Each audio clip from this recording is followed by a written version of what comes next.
Hi, welcome back to Movement Monday with Movement Source Pilates. I'm Donna, and today we're going to be lying down on our side and doing the side leg series. So we're going to be changing our orientation of gravity, which is going to put a little bit more load on our oblique muscles than if we were to be lying down on our back. We're also going to be strengthening and stretching our hip and leg muscles, all while looking really, really chilled out and relaxed and lying on our side. So if you have a mat, you're going to use the back edge of your mat to help you line up your head, your ribs, and your pelvis. If you don't have a mat, that's fine. You just have to get a sense of that straight line from head all the way to your tail. We're going to have the legs slightly out in front of that line, or maybe at the front edge of your mat. We're going to take the front hand and place it right in front of the chest, and it's going to act like it's going to give us some feedback. So as we start to swing the leg around, we're going to use this hand to help us figure out where our ribs are in space. Another option for your head is to lengthen this arm out and rest your head down, whatever feels more comfortable. So before we start moving our leg, let's take a look at our rib and hip alignment. So what you want to do is think of taking that bottom hip and hiking it up towards that same side rib cage. Another thing you can think about is taking that top leg and lengthening it just a little further than the bottom leg. And that's going to create, you'll feel a little lift happen underneath your waist. And we're going to try to maintain that the whole time. If you're having a little hard time maintaining it, or you just want more support today, try rolling up a kitchen towel and sticking it underneath your waist to help keep you in that position the whole time. So we're going to take that top leg and we're going to lift it up about hip height. We're going to work in a parallel leg today. So you can think of turning your heel up slightly towards the sky so that you maintain that parallel position. And we're going to start to go forward and back with that leg. And we're creating some instability by swinging the leg forward and back. As the leg goes back, we're being mindful to not let the torso tilt forward.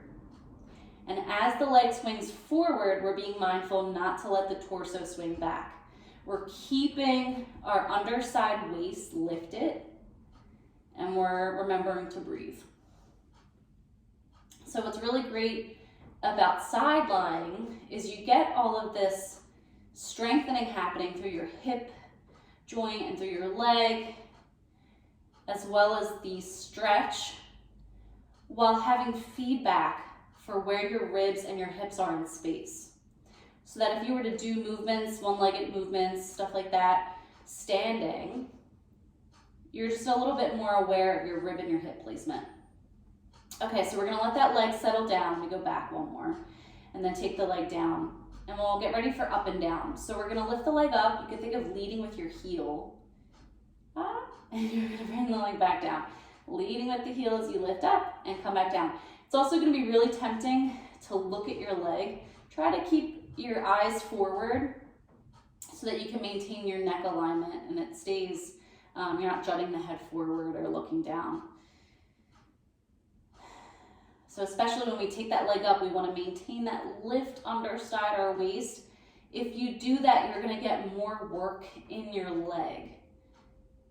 You'll feel it a little bit more. We're taking it right on top of that bottom leg. Okay, and we're gonna rest it down. Last thing we're gonna do is circles before we go to the other side. So lift that leg about hip height and draw your circle. So we're gonna go forward, up, down, or back and down. Forward, up, back, and down. And we want to try to keep it even, so we're going just as much forward as we are back. So we're getting hip flexion, abduction, adduction, extension. And then we're going to reverse it. So we're going to go back, up, forward, and down. Full circle. You can make these as big or as small as you want. Again, for today, we're keeping that leg in a parallel position, leading with that heel on the way up. Check in on your underside waist. Check in on your breath. And then just let that leg settle. You can smack out the hip before you come up and go to the other side.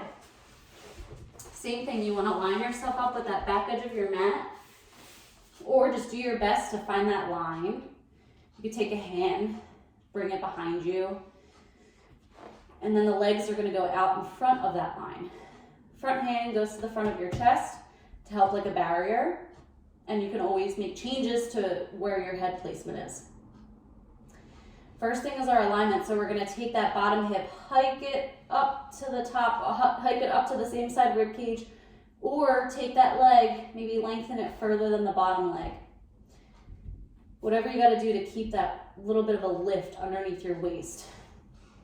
Take that top leg, hover it above the bottom leg, and start swinging it forward and back. So I think of like there's a wall, and I'm trying to keep my leg just underneath this wall that goes across my body here. As I go forward, I'm stretching my hamstring. As I go back, I'm stretching my hip flexors.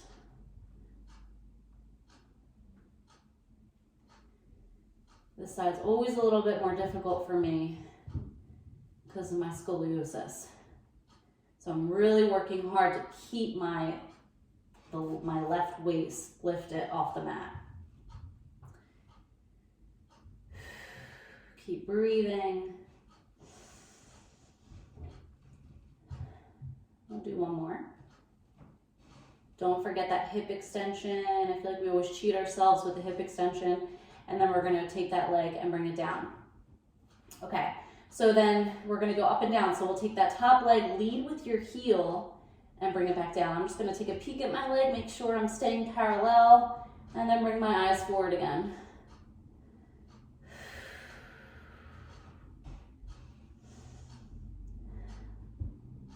Because as that leg comes down, my waist lifts higher.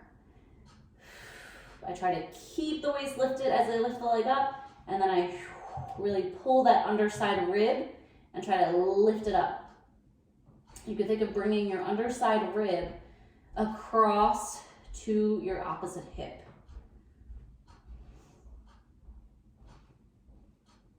Try to maintain control as you lower the leg down, even if your leg gets tired.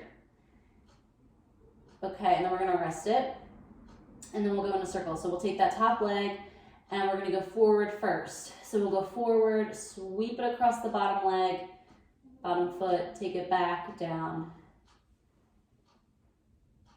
and again. We'll go forward, down, back, and up. Forward, down, back, and up. And then let's reverse it.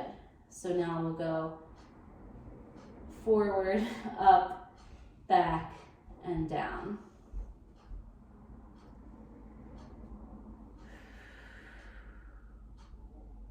Let's go for 3 more. 3,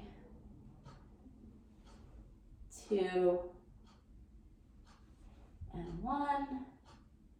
And then rest that leg down, smack out your hip, press yourself up. And that's all we have for you today. So thank you, and we'll see you next week.